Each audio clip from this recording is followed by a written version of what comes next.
नमस्कार, जय हिंद। बात करेंगे आज। आपको पता है कि किसकी बात होगी?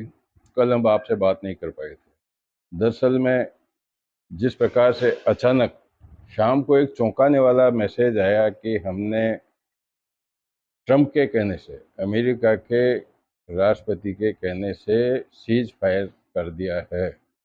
सबसे पहले घोषणा किसने की? अब देखो, बात शुरुआत कहाँ से होती है?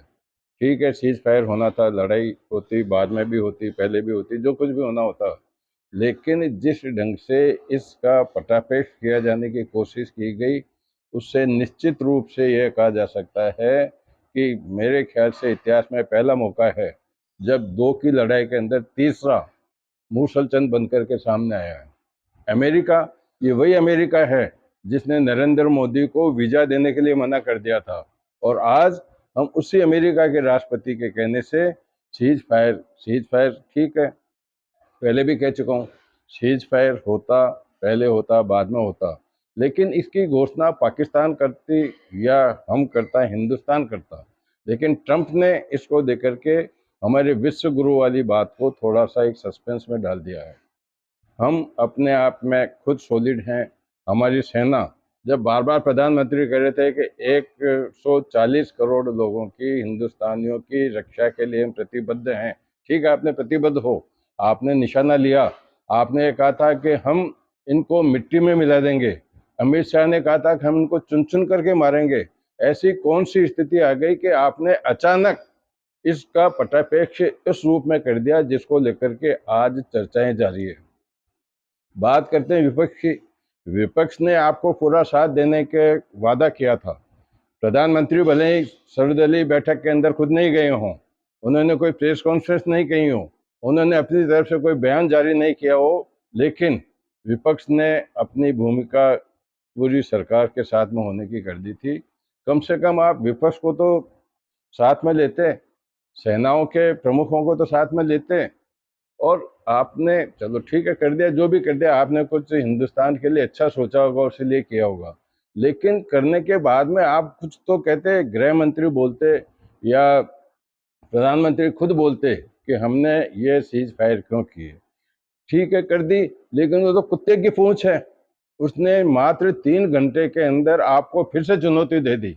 बाद में नाटक किया कि सेना हमारा कहना नहीं मान रही है। अगर सेना आपका कहना नहीं मान रही है, तो जब प्रधानमंत्री के हैसियत से अगर आप सीज फायर की बात करते हो, तो आपकी सेना ही आपको नहीं मान, तो उनका प्रधानमंत्री का कौन विश्वास करेगा? उसके बाद में भी उन्होंने जिस तरह का बयान दिया है, वो भी एक चर्चा का विषय बना हुआ है। अब बात ये हुई कि विपक्ष को बोलना भी था। हिंदुस्तान के भी कई लोग इस चर्चाओं के अंदर शामिल हो गए, सोशल मीडिया में, पान की दुकानों पे, चाय की दुकानों पे और गांव की चौपाल पर यही चर्चा है कि आखिर में ऐसा क्या हुआ? क्या जो सिंदूर मिट गया था, उस सिंदूर का बदला हमने पूर्ण रूप से ले लिया? क्या आतंकवाद को पूर्ण रूप से खत्म कर दिया हमने? या इस पाकिस्तान का क्या भरोसा है, जब 3 घंटे बाद ही कल उसने अपनी औकात दिखा दी, तो बाद में इसका कोई भरोसा नहीं है।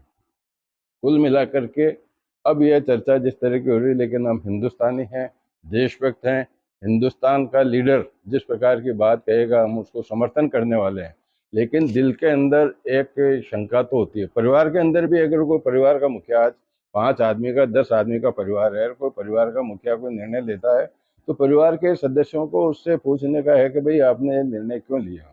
आपने देश के लिए 140 करोड़ लोगों के विश्वास पर आपने वहाँ जिस प्रकार से सीज फायर की बात कही, बात चल रही थी पिछले 24-36 घंटे से, लेकिन ये बात इस बीच में कहीं भी लीक नहीं हुई कि बात चल रही है।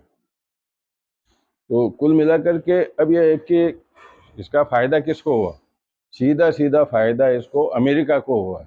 अमेरिका ने एक तीर में दो निशाने चला लिए।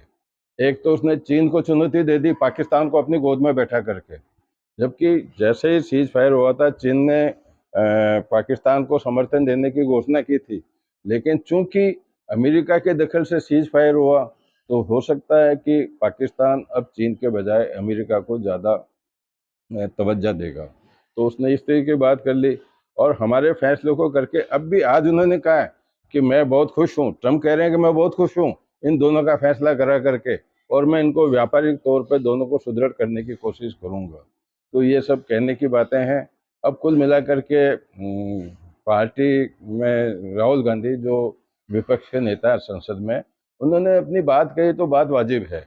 जब आप खुद नहीं बोल रहे हो तो कोई तो मांग करेगा ना। उन्होंने विशेष सत्र बुला करके पूरी जानकारी देने की मांग की है ताकि आपस में बैठ के बात हो जाए।